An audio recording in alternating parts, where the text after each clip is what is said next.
मुगल इतिहास के पन्नों में फर्रुखसियर का नाम एक ऐसे सम्राट के रूप में दर्ज है जिसका जीवन राजसी ठाट-बाट से ज्यादा साजिशों, डर और एक दर्दनाक अंत की कहानी है। फर्रुखसियर का जन्म 1683 में हुआ था।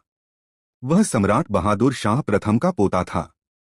जब उसके चाचा जहांदार शाह ने सत्ता संभाली और उसके पिता की हत्या कर दी तो फर्रुखसियर अपनी जान बचाने के लिए बंगाल भाग गया।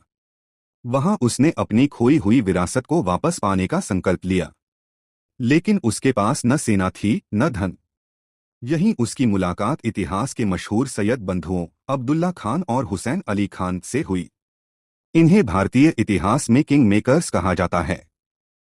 उनकी मदद से फर्रुखसियर ने 1713 में आगरा के पास जहांदार शाह को हराकर सिंहासन हासिल किया।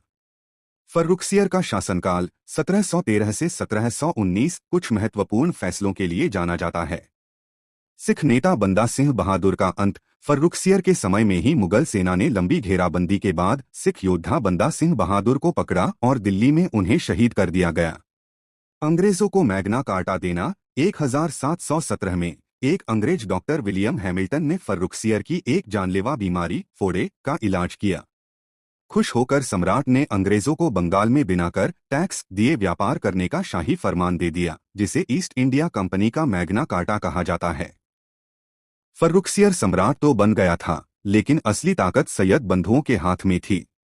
वह उनके प्रभाव से मुक्त होना चाहता था, जिसके लिए उसने कई बार उनके खिलाफ गुप्त साजिशें रचीं।